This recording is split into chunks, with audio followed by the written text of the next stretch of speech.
All right, let's jump right in. We're going to tackle a really tough question today.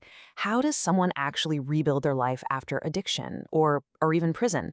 We're going to explore that by digging into an evaluation of the Bridge Foundation, a program in the Cayman Islands that's designed to be that first critical step back into society. Let's get into it. Okay, so here's our game plan. We're going to start with the big picture idea. Why is transitional housing so important in the first place? Then we'll go inside the Bridge Foundation, see how it ticks, from its core beliefs to the day-to-day rules for residents. After that, we get to the really juicy stuff, the evaluation. We'll look at the numbers, the wins, the struggles, and what it all means for the future. All right, so first things first, let's talk about the fundamental problem that a program like this is trying to solve. I mean, really think about it for a second. Leaving a super structured place like a prison or a treatment center, it's a huge shock to the system. 1 minute, every part of your day is controlled. The next, you're completely on your own. Without some kind of safety net, the risk of slipping back into old habits is just massive. And that's where this whole idea of a bridge back to normal life becomes absolutely crucial. And that bridge, very often, is what we call a halfway house. But listen, it's so much more than just a place to sleep. It's a purposefully structured, totally sober environment that acts as a buffer, a safe space to build new habits and a solid foundation for a new life before you have to face the world all by yourself. So now that we get the why behind all this, let's dive into the how by looking at one specific organization, the Bridge Foundation down in the Cayman Islands.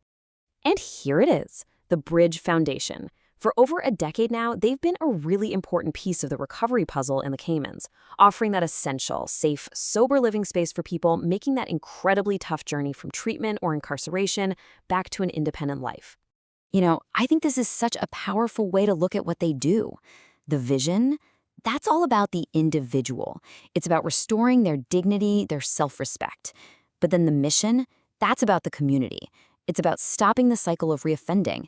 It shows they're tackling this problem from two angles at once, both personal and societal.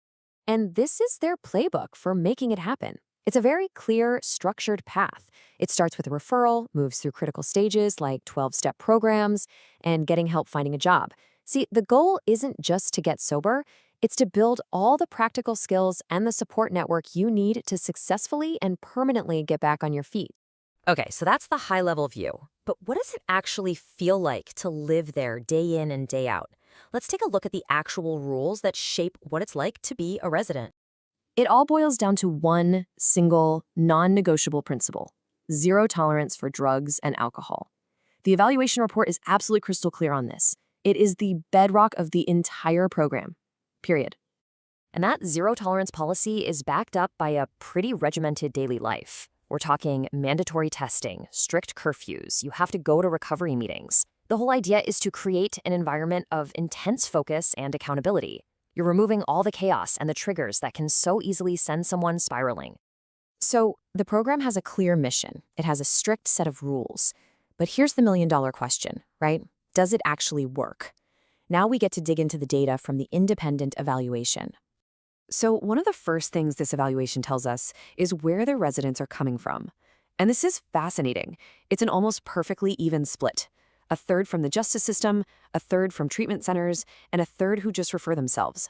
What that tells us is that the Bridge Foundation isn't just serving one niche. It's become this central hub for people on all different paths to recovery. But, and this is important, the report is also brutally honest about the struggles. During the time they were evaluated, the average relapse rate was 44%. And wow, that number is a stark reminder of just how difficult recovery is. Even with all the structure and support in the world, the fight is just incredibly, incredibly tough. But on the other side of that 44% are the stories of the 56% who make it. And this quote from a former resident, Beverly Pars, it just says everything. It gave me back life. It's such a powerful reminder that even though the road is hard, for those who get through it, the impact is, well, it's life-changing. The report's SWOT analysis, that's strengths, weaknesses, opportunities, and threats, it really lays out the tightrope this program has to walk. On one side, you have huge strengths. Everybody knows their service is needed, and they have strong community support. But on the other, you've got these major weaknesses, like not owning their properties and having an inconsistent income, which makes it super hard to plan for the future. And that's reflected externally too. A huge opportunity to partner with the government is shadowed by the threat of public prejudice and shaky funding. It's a constant balancing act. So, okay, you've got the data, you've got the human element, and you've got the strategic breakdown. What do you do with all of that? Let's look at what the report says is the path forward.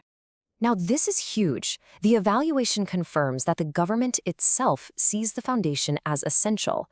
A quote like this from the Ministry of Home Affairs, it's more than just a nice pat on the back. For a nonprofit, getting that kind of official validation is critical. It's an acknowledgement that they are a vital part of the public health and safety system. So the report lays out 3 really concrete steps, and you can see how they build on each other. First, make that government partnership official with a formal agreement. Second, back up that agreement with actual funding to cover the basic needs of each client. And third, you have to tackle the stigma head-on with a public awareness campaign. You need to build that community support for the long haul. It's a strategy for stability, for funding, and for acceptance. At the end of the day, this whole evaluation is about so much more than just one foundation. It's a case study that forces us to ask a much bigger question. When you look at all the successes and all the struggles, you have to wonder, what does it truly take for a community, for our community, to really genuinely support recovery? That's definitely something we're thinking about.